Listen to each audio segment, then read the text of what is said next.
I started from nothing to something. So, hindi siya madali, oo. That's part of our life, yung challenges. Kailangan mong lumaban para makamit mo or ma-achieve mo yung goal mo. Hi, my name is John Ros Nacionales. Isa ako sa mga trainees ng Good Neighbors TechVoc Contact Center Program.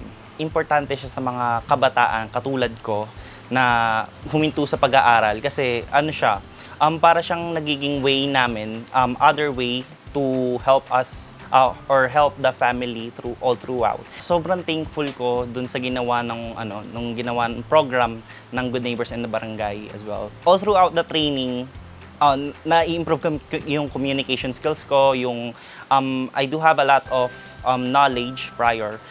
But hindi lang yun.